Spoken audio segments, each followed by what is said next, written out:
Hello, hello. What up, guys? We are in a new space today, so we're going to try this out, and hopefully you can hear us. Yeah, hopefully. Let's get started. Hey, friend. We are here and going to start with one of our reviews on iTunes today. And it says, this podcast has been a lifesaver in my current time. I made discovery about a month ago, and my partner and I are in a process of a therapeutic separation, moving toward full disclosure. I have no idea if we will survive. This podcast has given me so many tools in case I decide to stay. But even if I don't stay, I'm gaining tools for my ongoing wellness and recovery. Really, truly so grateful. Thank you. Awesome. I love this because I think that's a question that we get so much. It's like, well, my situation is not the same as yours, so what should I do? And the answer is the same. Right. Like, keep doing the same stuff. Right. Because either way, you gotta get right. And most of the topics we talk about are pretty broad. And, Yeah. A lot of people that listen to our podcasts, whether they have addiction in their marriage or not, it's good for them. So. I agree. Laden in principles. So I'm excited for today's podcast. We got a really good question.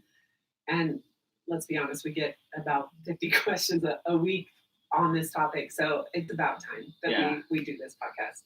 We're talking about boundaries today. And so the question we got, what are healthy boundaries versus ultimatums? How do you hold boundaries without presenting them as, or else I'm out? If it's a boundary and then there is a consequence, what are some consequences besides I'm all out or I'm all out of here? Yeah. Okay. Good question. This is a huge topic that we probably won't get to everything in this episode. For sure. But how do you be a boundary person? And get this topic. We get this question every day. I talk about this question with people, and they say, I struggle with boundaries. What is a boundary? Help me. I want to list out all my boundaries before I leave this session. I want to figure this out. I think before we jump into what healthy boundaries are, let's break down what they're not. It's helpful to know what they're not, so then you can start to really understand what being boundaried in a healthy way is. Okay. So and also let's try to define what a boundary actually is. It's such a buzzword in the betrayal trauma community and in marriages, but what is a boundary? Yeah. So what aren't boundaries, you guys? Any ideas of what they're not? I'm going to tell you what to do, and if you don't do it, I'm out. Yeah, that's not a boundary at all. Why so? Why is that not a boundary? Because it's not, well, these are the things that remind me, well, I'm telling him what to do. Right. And I'm not thinking of me. Right. I kind of am, because I'm like, I don't like this feeling, so just stop. Now where you're coming from might be from a boundary place. You're just not communicating in a way where you're a healthy boundary person. Yeah.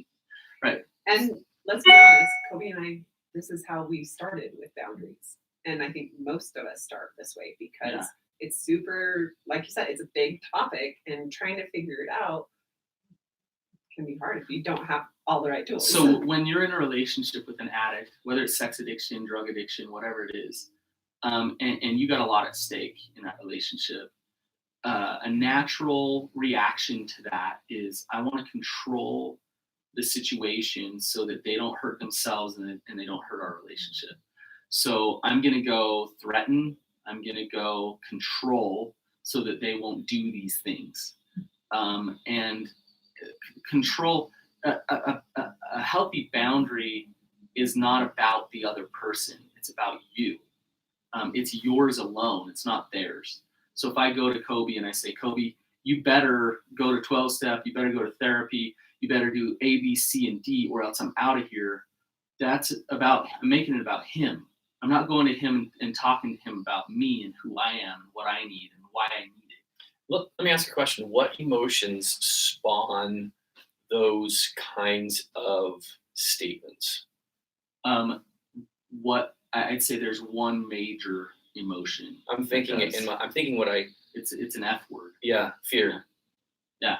Okay. So fear leads to control. It's an F word. Fear leads to control. But why? And how do I know if I'm in that state?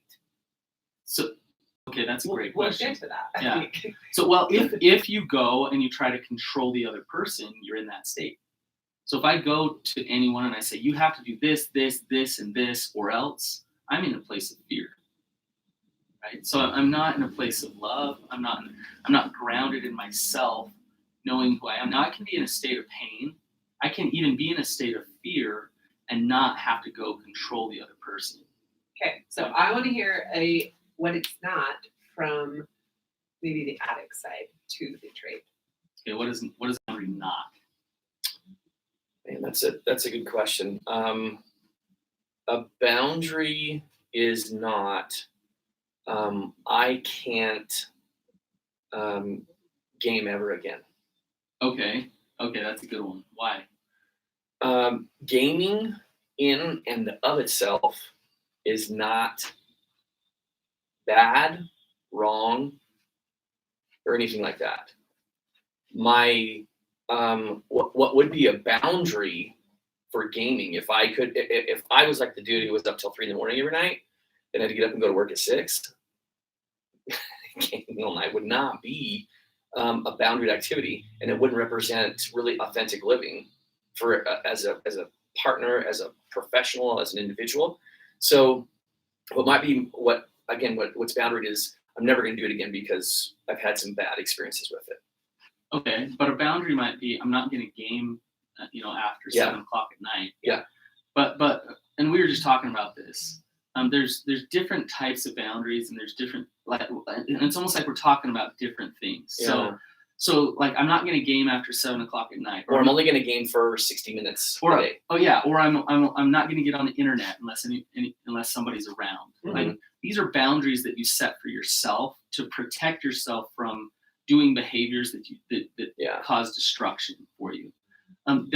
That's different than an internal boundary. Mm-hmm. It's different than being an authentic person who knows who they are and acting authentically in their relationships. Do you see the difference? Yeah, for sure. Okay, so that's a really good point. So then go back to your question, Ashlynn. What is a boundary not for an addict? Well, I what I was meaning was I'm telling you. My example was I'm telling you you can't do something, or I'm gone. Okay. So what would you have told the betrayed? As like, oh, I see that all the time.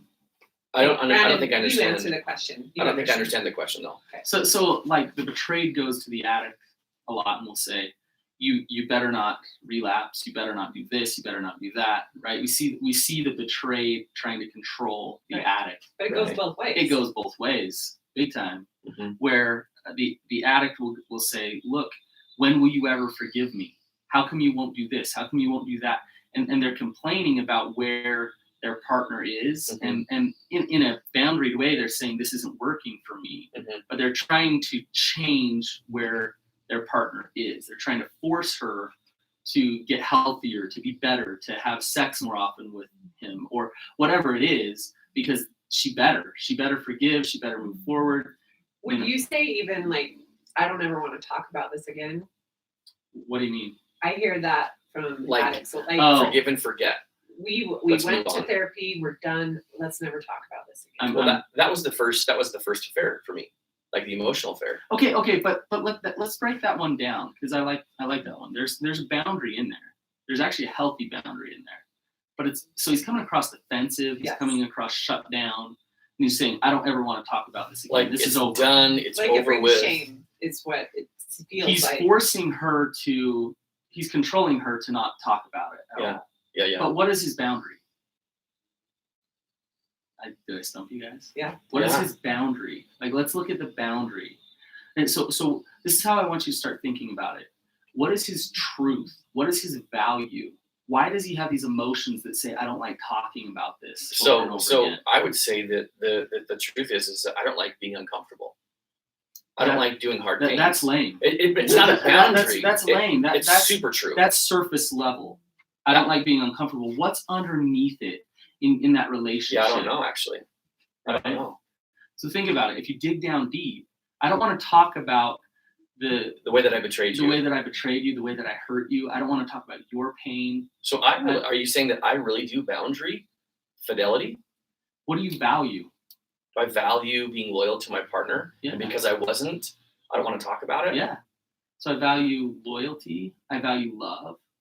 I value intimacy. Like those things are Holy important cow. to me, I right? don't know about you, but honestly, like my mind's blown right now.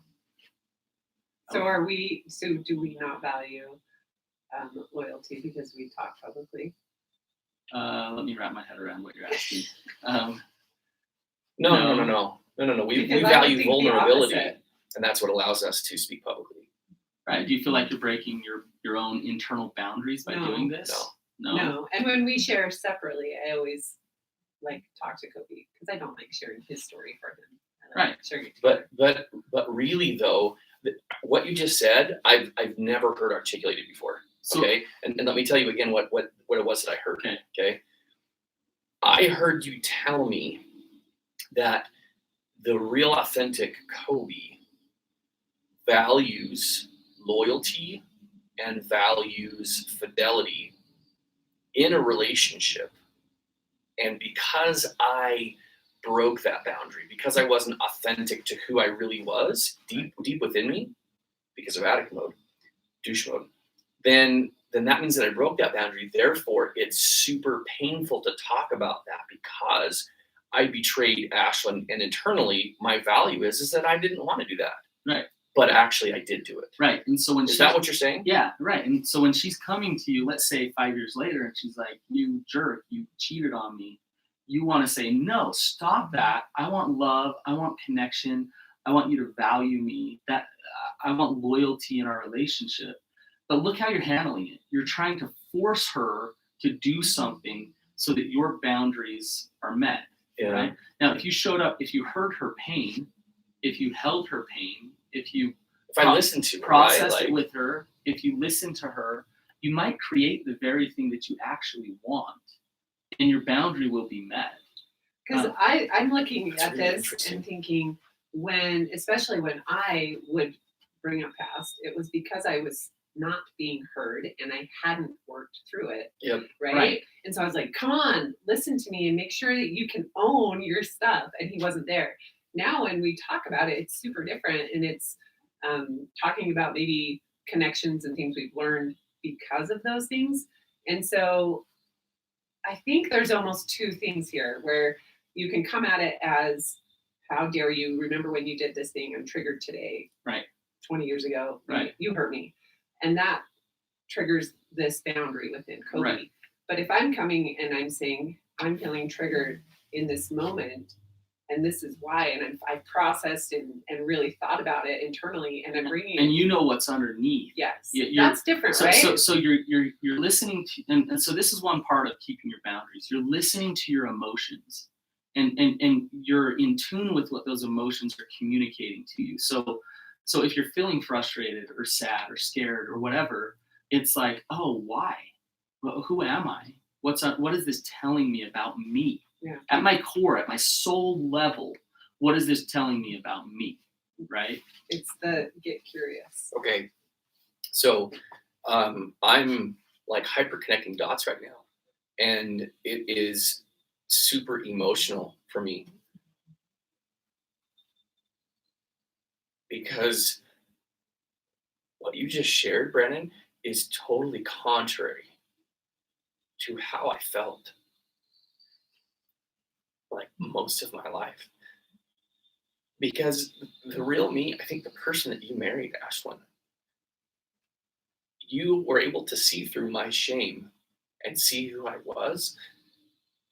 And Spike was always there telling me that I wasn't a good person, that I was bad because of what I did. Therefore, I was totally blinded.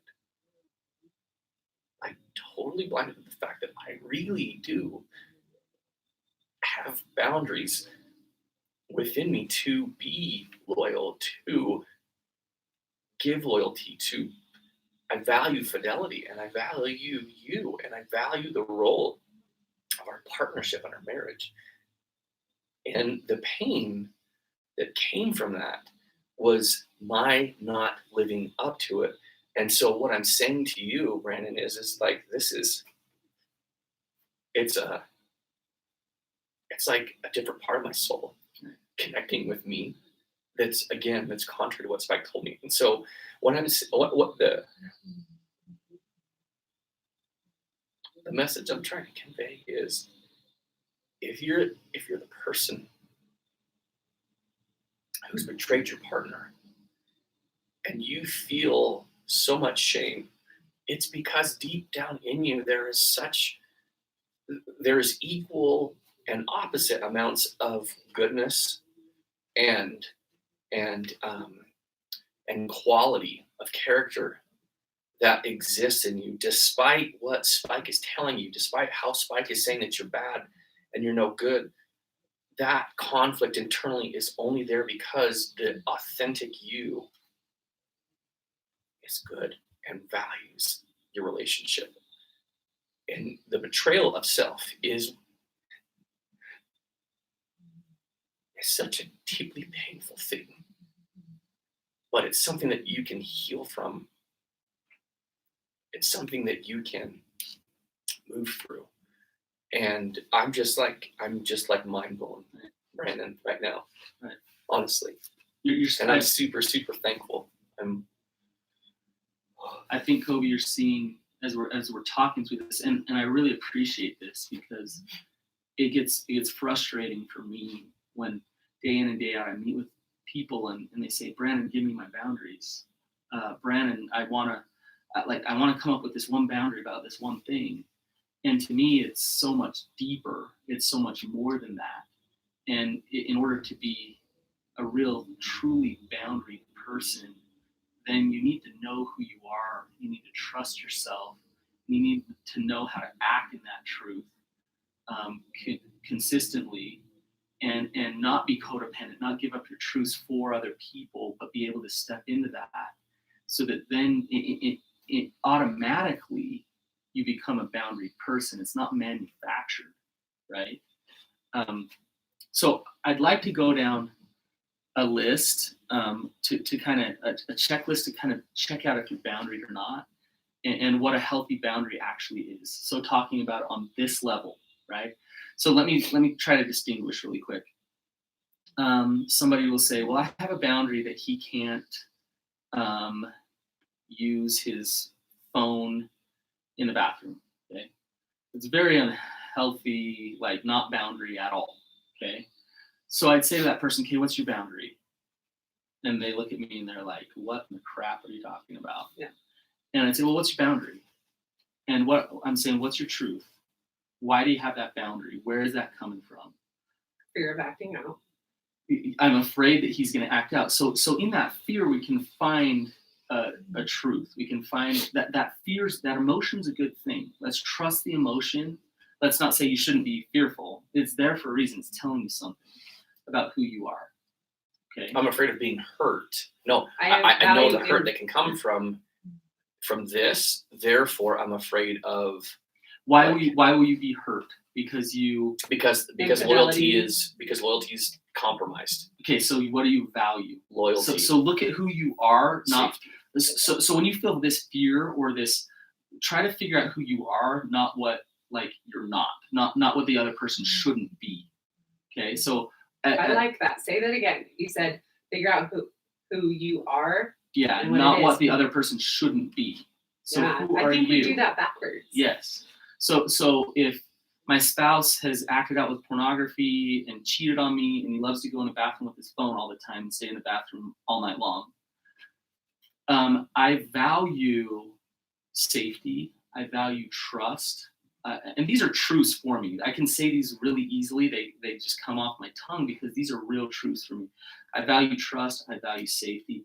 I value fidelity. And I value honesty and openness in my relationships. I need that. That's who I am at my core, right? So it's not so much about my spouse going in there and doing that thing. It's about me being honest with my spouse about who I really am. I really am this person who values these things. And I'm not going to just pretend like they're not there and smile to avoid the conflict.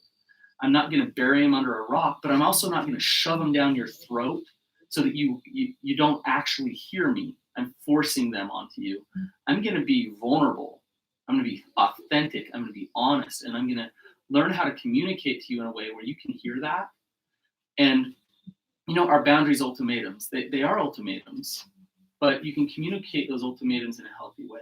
Because if my spouse went and cheated on me over and over again, there would be an ultimatum. It would be, look, if you want to be married to me, you can't do that.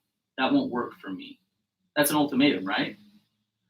But it's also me being honest with her, saying, like, that really, for who I am, I can't stay in this marriage. I can still love you. I can still see your pain and why you're doing what you're doing and have compassion for what you're going through. But I can also have boundaries for myself that protect who I am. I'm not going to give myself up for this relationship, right? So let's go down this list. So boundaries are about being authentic. And that's, being genuine or being you in the relationship. It's not giving you away so that you can be in the relationship, okay? Boundaries are value-based and truth-based. So like we were saying, at your soul level, who are you? And what is truth to you? And when I say that, you might be thinking, well, I don't know. Yes, you do. It's in you. It's innately in you to feel truth and know what it is. But you might talk yourself out of it really, really quickly because it's uncomfortable to have that truth because it might cause some conflict in some of your relationships. Yeah. Right? And I'm going to say with this, the value one, Brannon, this is where things changed for me.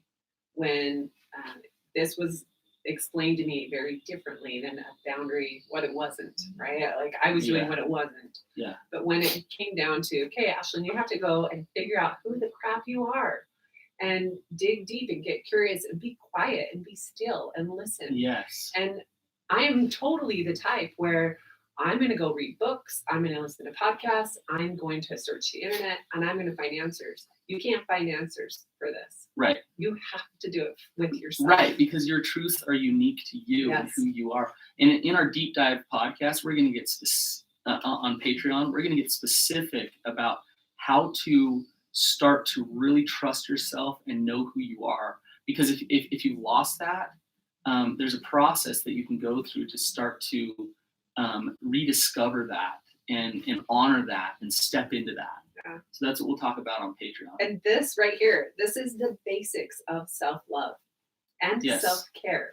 And it sounds crazy. Like if I love myself, I'm boundary, but think about it. If you can look at people around you who seem like pretty whole people and they're happy, they're functioning, they seem healthy, they're probably boundaried.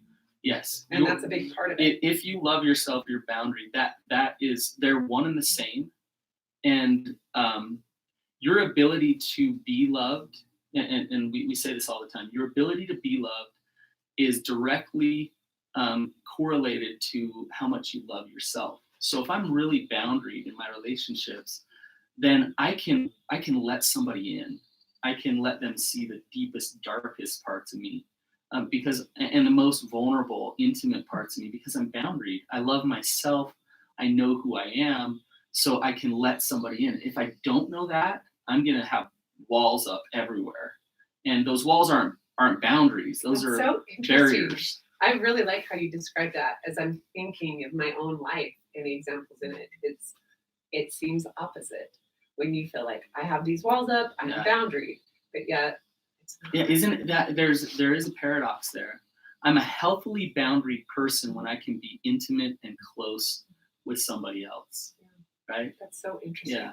So the healthier I am in maintaining my truths and knowing who I am and the difference between you and I, the closer I can be to you. Another word that keeps coming out to like passing my mind over and over again in correlation with values is standards. Okay. Like what are my values? What are my standards from a character standpoint? Mm-hmm. Like what are the standards that I want to live my life against?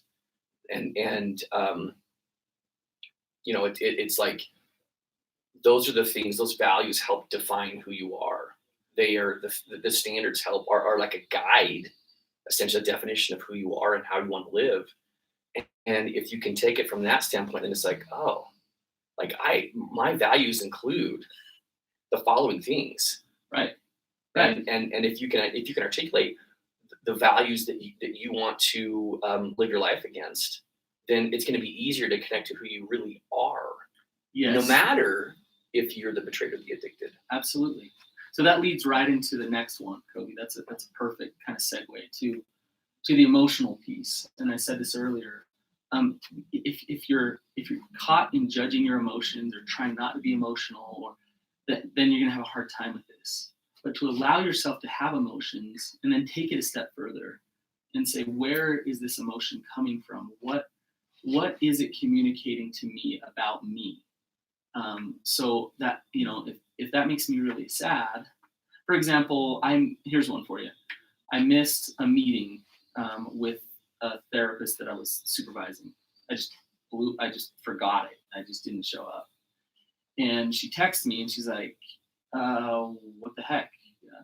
And I felt this gut-wrenching, like, guilt. And in that moment, I had broken one of my boundaries. I value something here. I value being reliable. I value being prompt. I value hard work and dependability. And so, like, I didn't keep that. And so I felt that guilt. It was like in my throat and down in my stomach. Those emotions, like, were the clue to you as to whether or not you were in alignment with your values. Yeah. So there's my truths, right? And so I had an emotion that said, look, you broke a boundary. Okay. So in your relationships with your spouse or with somebody else, when they do things and you have certain emotions, if you make it about them, you're not going to get to know yourself. So if you're saying, well, of course I'm mad because he did such and such, or she did this or that, right? Well, stop for a second and say, okay, I'm mad because for me, it's really important that this or that or whatever. And that's what my anger is telling me here about me, right? Yeah, absolutely. So, but follow your emotions. And sometimes you'll follow the emotion and you realize I'm really overreacting because I have this trauma from my past. But for me, like, I really value this thing because I do have this trauma. So this is a reality for me because of my trauma. So I'm going to be honest with you about why this is important to me. And your partner might say, that seems crazy. And you might say, yeah, it does. But for me, this is real. This is my perspective. This is my reality. This is my truth, right? The body always keeps the score. Yes. The emotions are the scorecards. Yeah. So listen, notice your thoughts, notice your body sensations, notice your actions, those things that you start to automatically do. You're in your limbic system now when you're in your emotional mind. And when you start having these thoughts, these body sensations, if you can get up to your frontal lobe, then you can self-reflect and say, oh, hang on here. Why? Where is this coming from? Who am I? For sure. Okay. So the next one is understanding what's in your control and what's not in your control. Okay. So in order for me to keep my boundaries, if I think that I'm going to be Superman and automatically just force everybody to do exactly what I want because I want my boundaries. This is the number one issue with boundaries, I think, is we think they're for everyone else. Yeah. I'm gonna be boundary, and I'm gonna tell all of you what is expected, and you're all going to do it. Which is very egocentric. The world revolves around me. And right, the reality is I don't have control over other people. That means we can say, here's my boundary, and they don't care, right? Absolutely. And they might be like, yeah, okay, you can't control me. Yes, right? Yes. Now, but what I do have is I have the ability to assert what is in my control for me. And so I can distance myself if I need to. I can go communicate vulnerably if I need to. I can do extra self-care. There's a lot of things that I can go do that I can say, okay, I'm feeling like for example. I want you to tell this example. Let's say we're in a fight. Okay. This is a popular one. Okay. And maybe Coby relapses or something. And the consequence is often like, you better leave, do this, or you leave, you better go. So I actually don't have control. over that. No, you don't. So what do I have control over? So the first thing you got to check out, Ashlynn, is what is your boundary, right? So let's say, and this is where getting so black and white with them can be a problem. Let's say he relapses and he comes to you so humble and so honest and so just like willing to talk openly about it and this and that. Take responsibility, own it. And so let's say you're feeling a little bit of like hurt and disappointment and a lot of compassion and love. And so you're like reading those emotions. Gosh, I'm kind of conflicted here. I feel compassion. I feel love. I really don't want him to go. I really don't want him to go. But I will tell you this, Brannon, it feels crazy because we have been in that to not want him to go. Because when we were not working recovery and had healthy boundaries, it was like I just shut down.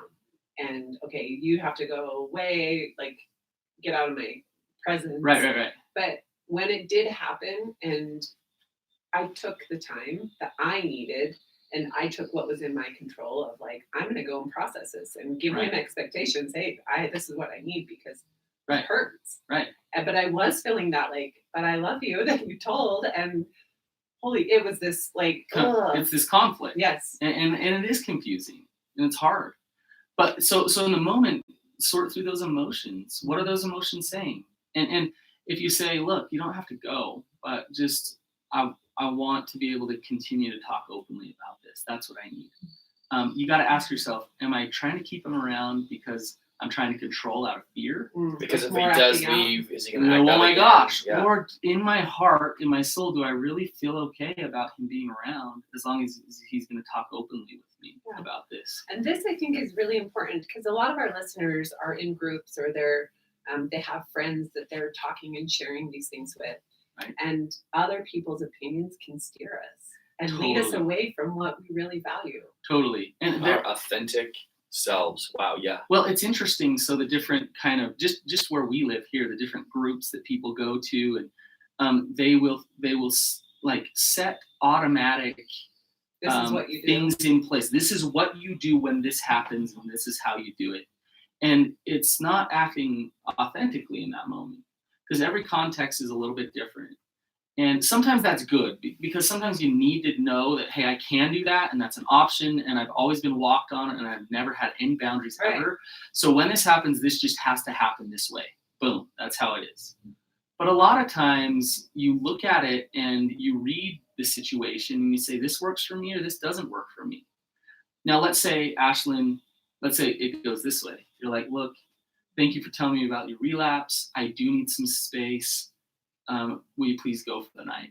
Right. And let's say Coby is like, he's humble and he's honest. And he's like, you know what? I want to honor your feelings and the pain that you have. And I'm going to give you that space.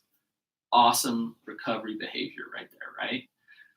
That's great. So now you've asked for your space. He gives it to you. He's honoring your boundary and you're healing together. Right. And the purpose for having space and giving space is to allow the person who's been betrayed to reset, to feel through the hurt, to feel through the emotions, to feel through the pain. I would say for both, because you had a lot to process. Well, there's no question. I'm just identifying like that's from the perspective of the guy who dealt with addiction for so long. That's what if you're the addict and your partner is asking for space, it's simply you're granting them the ability to circle their wagons, to care for themselves, to get recentered, and to feel through the hurt and the pain from the breach of boundaries. And that's super important. And likewise, just like what you said, it's also an opportunity for you to feel through this, to put yourself in your partner's shoes, to see and feel their perspective, so that you can be like, so you can be empathetic. So a codependent or enmeshed person is an unboundaried person. That's all it is. That was me. And so it's like if let's say Ashlynn said, look, I need you to go anyways, even though you've been honest with me, I need space. And you're like, oh my gosh, like she doesn't think that the world's okay yet, and I need to fix this, and I don't want to go, and I want to stay here, and I'm going to have to become uncomfortable yes, all through the night. Right. I got to go figure out where to go now, and that then you're overly connected to her, and you don't know who you are, yeah. Right? So healthy boundaries are when each person can stand on their own 2 feet, and there's a level of independence to it. Yeah. And in every healthy relationship, the healthiest of relationships are the ones where you can invalidate your spouse. You can be okay with them being uncomfortable, yeah. And you can still be honest and authentic. Because if you put too much, are you saying if I put too much, which I did, I know that I did this, if I put too much concern on Ashlynn's discomfort and how I hurt her, then I'm not considering myself and what I actually did to break my own boundaries, to violate my own values, to violate my own standards. Yeah, now you're waiting for her to tell you you're okay as a man. And which is you're unboundaried now. She's shaking his head. You're trying to pull her in to tell you what your truths are and who you are as a man. That's not being a boundary person. Totally. Right? Ashlynn's pointing and laughing at me because I'm like connecting dots, and she's like, "Yeah, that's funny." Because it is funny because we were both a mess. Because the dots that you helped me connect earlier, I never ever considered when a relapse would take place. We have to have a hard conversation. It was never like, oh my gosh, like I've breached my own values and standards, but I'm so focused on Ashlynn and her being okay with me, or her forgiving me, or her letting me off the hook so I can stop being uncomfortable, that I don't even consider where I am. Who are you unto yourself? who are you between you and God? Dude, that was I never ever had that conscious thought ever. Right. You're like, okay. Right. Do you have one more, Brennan? I do. Okay. I have a question when you're done. Okay, one more. So, and it goes along with what we're talking about. A boundary person can step into discomfort and conflict in order to honor themselves. So they're okay. Well, it's what I was just saying. They're okay with stepping right into it and being assertive and saying, this is my truth and this is what I need. Now, I want to come back to your example. Let's say that you confronted Coby because, well, let's say he had a relapse. He told you about it, or you caught him, or whatever. And you said, I need some space. Can you go for the night?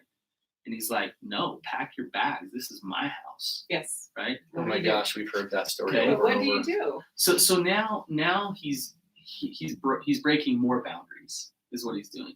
So there's the boundary of the relapse. He's breaking the fidelity or his own the boundaries, trust, or whatever that is between the two of you in that relationship. He's breaking that boundary first and foremost, and that's what you're talking about. But now you're probably having other emotions of anger or sadness or fear because resentment, because he's basically saying, screw you, I don't care how you feel. So now and I know if my wife said that to me or did that to me, that would hurt and I'd feel emotion and it would break a boundary. So now you're looking at it and you're saying, hey, I need to do some self-care and see what's in my control around his relapse. Like, what can I do for me around that? I also need to do some self-care and see what's in my own control around his lack of love and empathy for me. What is in my control and what can I do around that? Because I can't force him to smile and hug me and say, I'm so sorry. Yeah. And I think, Brandon, this example is far more common than both are working healthy recovery. Yeah, happens all the time. And it works every time. It's more this than the other. All the time. Because what happens is when you're both in that fear place, shame place, you go to drama, and then you just start breaking each other's boundaries. So when you're talking about something really vulnerable, where you get defensive, you're not speaking vulnerably to each other.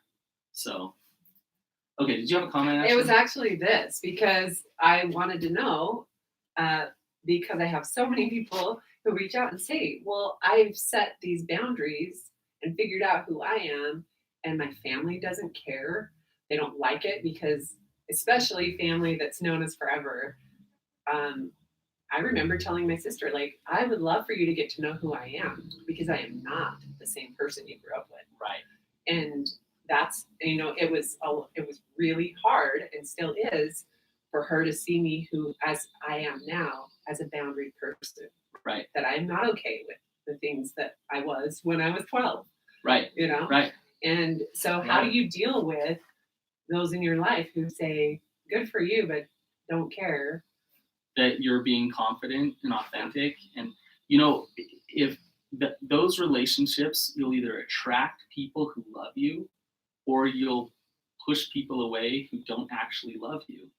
And that's hard, because if you have toxic people in your life who don't want you to be you, they will push buttons to try to get you to acquiesce from your truths. Yeah.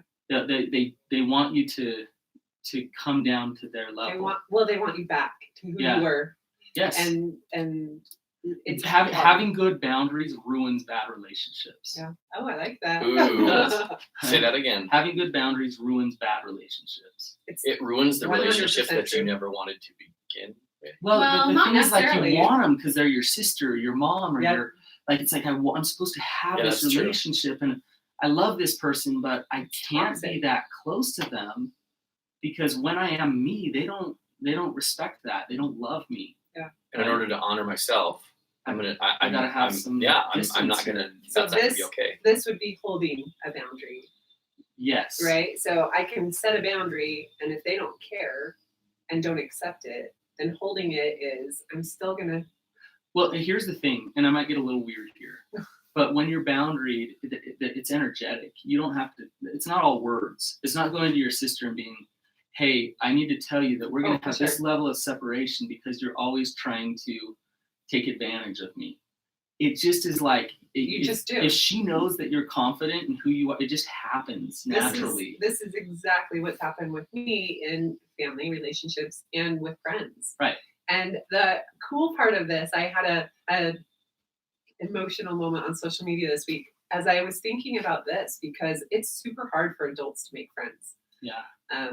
And here's where I've made some of the best friends in my whole life, because we're both living authentic. We know who we are. Yes. We love ourselves, and we show up. We're boundaried. We're not just saying yes to things. It's easy to connect to Yes. people like that. But my relationships now, as a boundary friend, are 100% different. Absolutely. I'm not as offended. I don't Yes. hold resentments. I'm not sad if I see them out with other friends. It's like, I love them. Right. If I called a friend today and I said, hey, you want to go to lunch? And they said, actually, I'm sorry, I'm going to lunch with Bob. I can't. Now, I could be like, oh my gosh. But part of me is like, hey, he's boundaried and he's being honest with me and he's telling me what he wants to do. I appreciate that. I trust him. He's just being honest with me, right? Yep. I like that. So it's easier to make friends with people like that. Yes. Right. And one of my favorite quotes of Brene Brown, who I will probably mess up, but it's basically, she said when she became boundaried, I'm far less sweet, but I'm far more loving. Yes. And Totally. it's that love for self. And when I'm sweet, I'm loving you. I'm making sure that your needs are met and that your beliefs of me are good, right? Right. But when I'm loving me, sometimes it doesn't come off as sweet and It's loving. loving you. Right? Right. Because I might say no to something. Absolutely. So that's a good way to kind of wrap this up. Yeah. But I do want to say our Patreon deep dive episode, we're going to give the secret sauce to actually create that self-love so you can show up as a boundary person in every situation in your life. So check it out.